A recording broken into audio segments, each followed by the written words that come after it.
Cricket की तारीख में कुछ दिन ऐसे होते हैं जो सिर्फ कैलेंडर पर एक तारीख नहीं रहते बल्कि कौमों की याददाश्त का हिस्सा बन जाते हैं। ये दिन वक्त के साथ पुराने नहीं होते बल्कि और ज्यादा कीमती हो जाते हैं। 18 जनवरी 1977 भी ऐसा ही एक दिन था। ये वो दिन था जब पाकिस्तान ने ऑस्ट्रेलिया की सरजमीन पर पहली बार टेस्ट मैच जीतकर तारीख का रुख मोड़ दिया था। ये सिर्फ एक खेल की जीत नहीं थी बल्कि एक कौम के हौसले, खुद एतमादी और शनाख्त की जीत थी। उस दिन सिडनी क्रिकेट ग्राउंड पर जो कुछ हुआ वो सिर्फ गेंद और बल्ले की जंग नहीं थी बल्कि ख्वाबों और हकीकत की टक्कर थी।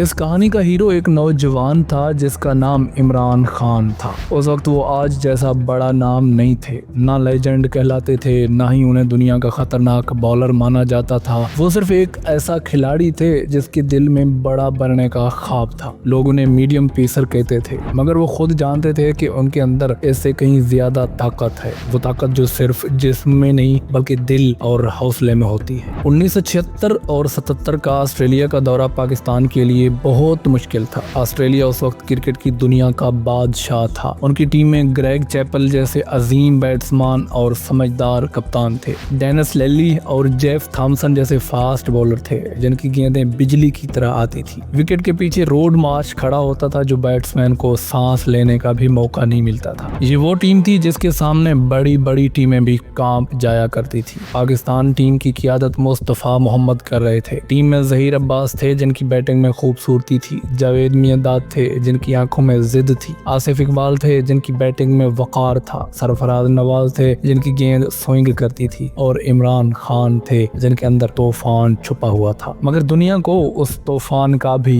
अंदाजा नहीं हुआ था। पहला टेस्ट एडलीड में खेला गया। पाकिस्तान ने बहुत मेहनत की और मैच ड्रा हो गया। ये ड्रा भी किसी जीत से कम नहीं था क्योंकि सबको लग रहा था कि ऑस्ट्रेलिया पाकिस्तान को आसानी से हरा देगा। दूसरा टेस्ट मेलबर्न में हुआ। वहाँ ऑस्ट्रेलिया ने अपनी ताकत दिखा दी और पाकिस्तान को शिकस्त हुई। अब सीरीज में पाकिस्तान 1-0 से पीछे था। तीसरा टेस्ट सिडनी में होना था और सबको यकीन था कि ये भी ऑस्ट्रेलिया ही जीतेगा। मगर उन्हीं दिनों इमरान खान के अंदर एक जंग चल रही थी। वो जानते थे कि अगर वो ऐसे ही मीडियम पेसर बने रहे तो कभी अजीम नहीं बन सकेंगे। मेलबर्न टेस्ट के बाद उन्होंने अपने दिल में फैसला किया कि अब वो पूरी रफ्तार से बॉलिंग करेंगे, चाहे जिस्म टूट जाए, चाहे सांस रुकने लगे, वो पीछे नहीं हटेंगे। ये फैसला आसान नहीं था क्योंकि तेज बॉलिंग के लिए सिर्फ रफ्तार नहीं बल्कि हिम्मत, ताकत और खुद पर यकीन भी चाहिए होता है। 14 जनवरी 1977 को सिडनी क्रिकेट ग्राउंड पर तीसरा टेस्ट शुरू हुआ। पिच सब्ज थी और तेज बॉलर के लिए मददगार थी। हवा में हल्की नमी थी जैसे कुदरत खुद फास्ट बॉलर्स को दावत दे रही हो। ऑस्ट्रेलिया ने टॉस जीतकर बैटिंग का फैसला किया। उन्हें लगा कि वो पाकिस्तान के बॉलर्स को थका देंगे मगर उन्हें ये अंदाजा नहीं था कि सामने एक बदला हुआ इमरान खान खड़ा है। जब इमरान खान ने पहली बार रन अप लिया तो शायद किसी ने नहीं सोचा था कि ये रन अप तारीख का हिस्सा बनने वाला है। उन्होंने गेंद फेंकी और वो गेंद रफ्तार से नहीं बल्कि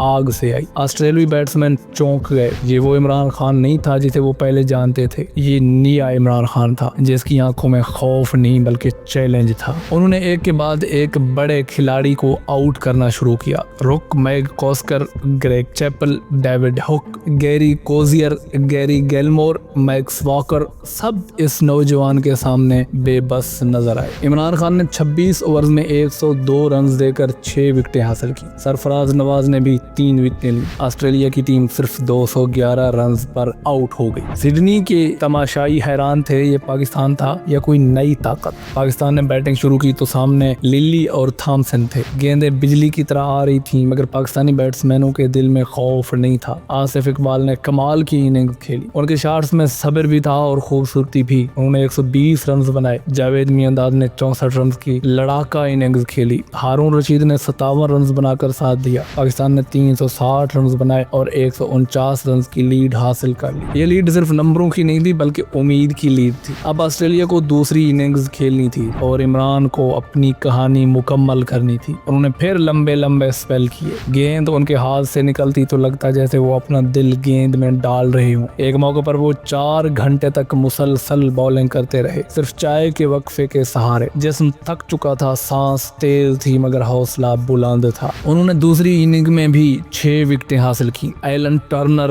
रिक McCosker, Greg Chappell, Gary Cosier, Kerry O'Keeffe, डैन स्लेली सब एक एक करके पवेलियन लौटते गए। एक वक्त ऐसा आया कि इमरान की शर्ट बाजू की तेज हरकत से फटने लगी, मगर वो रुके नहीं। उन्हें शर्ट फेंक दी और बगैर शर्ट के बॉलिंग जारी रखी। ये मंजर सिर्फ सिडनी में नहीं बल्कि हर पाकिस्तानी के दिल में नक्श हो गया। ऑस्ट्रेलिया दूसरी इनिंग्स में सिर्फ 180 रन बना सका। पाकिस्तान को जीत के लिए सिर्फ 32 रन दरकार थे। जब पाकिस्तान ने बैटिंग शुरू की तो दिल जोर जोर से धड़क रहे थे, मगर बैट्समैनों ने सुकून से खेल कर ही हदफ 2 विकेटों के नुकसान पर हासिल कर लिया। जैसे ही आखिरी रन बना, तारीख ने करवट ली। पाकिस्तान ने ऑस्ट्रेलिया की जमीन पर पहली टेस्ट फतह हासिल कर ली। खिलाड़ी एक दूसरे से लिपट गए, आंखों में आंसू थे, दिल में फख्र था। और 18 जनवरी 1970 को सिडनी के आसमान ने एक नई कहानी देखी। उस दिन पाकिस्तान सिर्फ एक मैच नहीं जीता था, उस दिन पाकिस्तान ने अपना एतमाद जीता था। ये मैच इमरान खान की जिंदगी का मोड़ था। उसके बाद वो सिर्फ एक मीडियम पेसर नहीं रहे बल्कि दुनिया के खतरनाक फास्ट बॉलर्स में शुमार होने लगे।